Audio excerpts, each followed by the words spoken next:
I think speaking of Amsterdam, right? I know you had a great trip to Amsterdam. You've tried a lot of things and very.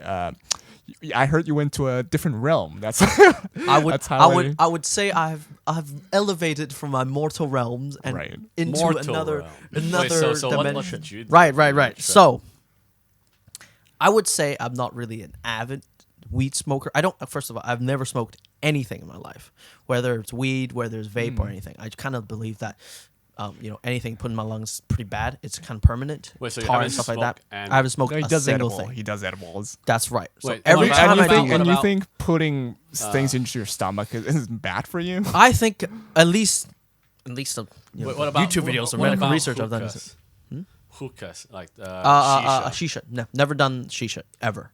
I shouldn't do it. I don't. It's actually worse because there's no filter. Yeah. But Go on. So your lung is like clean.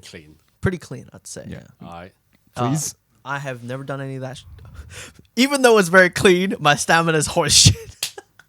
Yeah. But anyway, I don't smoke. I always do edibles, and it really knocks me out, right? Because taking edibles and smoking weed is like two completely different things. I can't say it is like completely different, but I know from the literature, right? When you're eating it versus when you're smoking it, I believe it's THC 12 when you smoke it. So it's a different compound that gets metabolized in your lungs. All right. And when These you are called cannabinoids, right? Yes, that's right. Cannabinoids that metabolize differently when you smoke versus when you digest it. When you eat it, your stomach digests it, and the enzymes that activate the THC that goes into your blood is completely different. Right. It's 12 and 9, I believe. What's the difference between 12 and 9? So one of them, it's a lot faster, and I think 12 hits you in your because you smoke it in your lungs. It's really immediately metabolize enzymes, and it goes to your brain very quickly. But it doesn't pass through your brain membrane, some stuff, because of the size of it. It doesn't pass through inside. Oh. But the THC 9, because I think it's smaller and it passes through that membrane, it hits you harder. Okay. Obviously, because you're digesting, it takes longer to react. I heard you met Van Gogh in person. I have, I did. What a wonderful chap. So, the story is, All right. Let's hear it. I think you were in London that time, but I was invited. Yeah, you were I was invited, too, but this guy, I had, gotta work, man. the square over here is working, and back then I was just a university student with 3 other of my friends.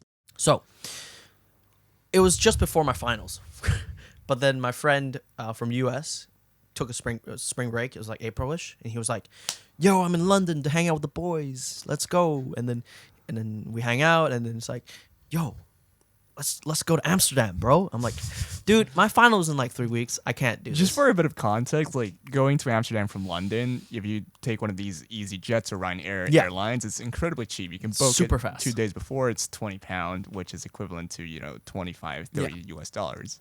Yeah.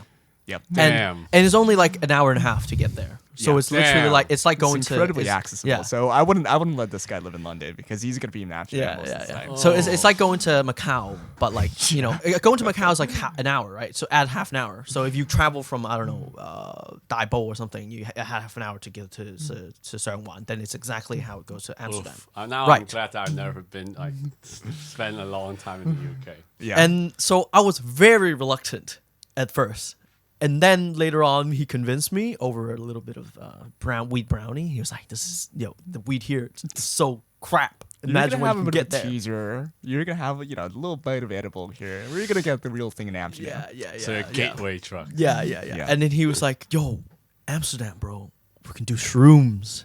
And I was like, "I don't know if I'm ready for that, bro." And he's like, "Nah, man, I had like this insane experience the first time I took it." And then this other friend of mine who also went with me, I was like, "Yeah, this is the best thing ever in my life." I'm like, "Should I do it? Should I not?" I was like, And then something came up. I think one of the scheduled lectures was canceled on Thursday, and I was like, "Fuck it." And then it was Monday. I was like, "Fuck it, let's book flights." 3 days later, took the flight to Amsterdam, and I'm there. So now you're 2.5 weeks before your finals. Yes. Go And on. then I was like so excited, first of all. Like I was like, fuck it. I'm here. I might as well enjoy. First night we just did brownies. We had the whole trip planned out, right? Because if you want to visit Amsterdam, there's a lot of tickets you want to book, right? Yeah. So museums that you have to book in advance, the good ones like I forgot what there's the Van Gogh Museum you have to book in advance, and there's also it starts with an R, it's like Roth or something. Rotterdam. Yeah, Rotterdam, like Rotterdam, Rotterdam. something you have to book in advance. So I think we couldn't book Rotterdam, but we booked Van Gogh. So we planned out the entire trip to take the shrooms, travel our way slowly while it's digesting to the Van Gogh Museum, and then while we're tripping balls, visit the beautiful artwork of Van Gogh. And then later on, we go to the Eye Museum in Amsterdam, which is the film kind of museum, which my friend, who I will not disclose his name, I guess, maybe he doesn't want to be disclosed. He's very film enthusiast, right? Let's put it that way. He's a film enthusiast, so he wants to go there, which I'm also down. I think I've been to that one as well. Yeah. So I have never been into art ever in my life. When I was a kid, I used to paint things because when you were kids in Hong Kong, your parents will always give you these extracurricular activities. You got to go Kumon math. You got to go do that. You got to learn instruments. You got to learn painting and all these rounded education. Right? Of course, back then it was just pay money, the kid paints some stuff, and then the teacher gets money, and that's about it. Yeah. Have no interest at all in art. But I thought, I'm in Amsterdam. I might as well visit one of the greatest artists of all time. Yeah. Arguably. Yeah. Whatever. Took shrooms. We were a bit early by the time we got there, so we were sitting outside. I've never had shrooms before in my life. I didn't know what to expect. But so at the beginning, the high was kind of like weed. It was just like, oh, time's getting slower. Oh, okay, wow. It's like, oh, okay, I'm tripping balls now. Oh, interesting. And it's like, okay, check the time. It's time to go to the Van Gogh Museum. Perfect. I go in, walk up the escalator. I see this big painting. The first was really big. The whole wall is there. The one with a pod. Not yet. No. Not yet. Okay. So I was just mildly tripping before I went in. But by the time I get the escalator, I had the big painting on the wall.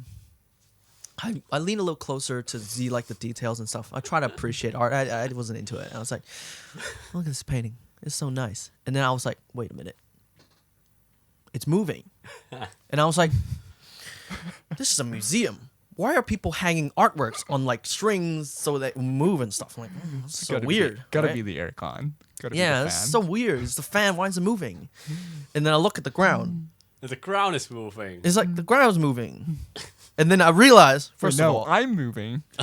I was doing this constantly. And I was like, what the hell's going on? And then I'm like, oh, I'm tripping balls. And I saw it immediately because the museum's very quiet, right? Yeah. People are like enjoying like that. And I'm like, my friend, I'm tripping balls, dude.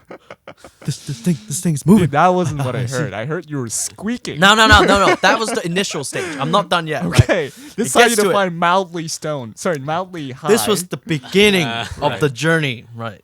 Okay. I slowly move into the side room where there's all these paintings. Beautiful, beautiful paintings, which I've never enjoyed in my life. But suddenly I felt that I was speaking to Van Gogh directly, looking at these paintings. Wow. I could just hear him. I could just like feel his emotions when looking at these things. Now, there was this one very special painting. It wasn't like Starry Nights or those like classic. It was just in the corner of the room. It was a cupboard in the kitchen, which was just stacks of bowls and plates. Okay. Very regular plates and bowls. Go on. And then I looked at this bowl. I shit you not. I was like, I wanted to laugh so hard, but I couldn't because I realized everybody was quiet. So I was like, that's how and then I was like holding laughter and I was like, and then I squeaked out, and then all my friends were all tripping out, and he's like, yo, you're making a really loud noise in the scene. And he's like, yo, calm down. And he just took me out for a timeout. Yeah, for a timeout. And then I sat down on the bench. I was still giggling like a little girl, right? And he's like, yo, you okay? Yo, what's wrong, man? I was like, I shit you not. I said, like, I have that exact same bowl. like I saw that bowl painting of those like kitchenware, and I was like, I It have that reminds you of a bowl. exact at your same home. bowl, and I was like, I could be Van Gogh. I could paint that bowl. I would have been that person. Maybe you did when you were a kid. And so, like, that was the beginning of the trip where I was like really Embarrassing yourself. embarrassing myself. But beyond that, well, first of all, I really didn't care anymore. At that point, I was just like, oh my gosh, I was tripping balls. And seeing the floor, I could see these geometric patterns, which is very common when you're tripping on shrooms. It's just seeing lights everywhere. It's just insane trip. And then I walk through the entire museum. I look at each of these pieces of artwork. I really look into it, and I'm listening you keep thinking like, oh, I can be a better painter. Yeah. There's a few of these more. There are a few more of these moments where I saw like this painting of wheat fields, a very classic Van Gogh. No, not that. But when he painted the birds, you know the classic. Right. You know the classic how you have it was one two lines. Yeah, no, it was one line and then two like kind of curves that come out of it, like the wings. I don't even draw the line anymore. You don't change it. Yeah, and he drew that, and on the wheat field, very very classic. I was like, oh my god. I draw birds like that when I was a kid. Oh my god, there's another triggering moment. And then just like, but like throughout the entire experience of that museum, I felt like I had a direct line to Van Gogh, to the divine, to speaking the emotions and feeling what he felt when he drew those paintings, like especially the ones with faces where you could really feel that person. And, you know, having that experience really changed my entire view on art scene. Still does, or? I definitely think so. Okay. I definitely think so. Soft B, right? Yeah. Ever since, so you're more appreciate to I art, 100% appreciated art, like beyond when I was before that. Under influence. Yeah, because after the influence, after I'm sober, I still have like very high affinity towards art, even though of course, right, I'm no expert. I don't know anything about, you know, expressionist art and stuff like that. I just appreciate a lot more than just oil on canvas. Yeah. I don't care about that before. But now I was just like, right, some guy put real effort and real emotions through that and trying to tell me something. And now I see that. And every time I look at something, a piece of artwork or something like that, I would try to at least, you know, understand what he's trying to feel, or at least try to get at the feeling, the emotions behind that. And it really resonates with me as a person, because we all have emotions and we all have some form of expressing it. That is really interesting. Right. So that was my lesson learned in Van Gogh. And then later on, we went to the Eye Museum that I mentioned. We went to see this insane movie, which was called the mid-90s by Jonah Hill. Oh. His debut work. Wait, you watched that while you were tripping? I was tripping. Oh, that must be interesting. Balls. Now, that was another experience. It was unbelievable. Have you seen that movie before? I've not seen that movie. I've heard this experience. Yeah, go ahead. Times. This is a movie that is an homage to the 90s culture. You have, like, you know, these street kids, you know, skate. It's a homage to the 90s culture, more specifically to the skateboard culture. Like kids doing tricks at park, meeting friends.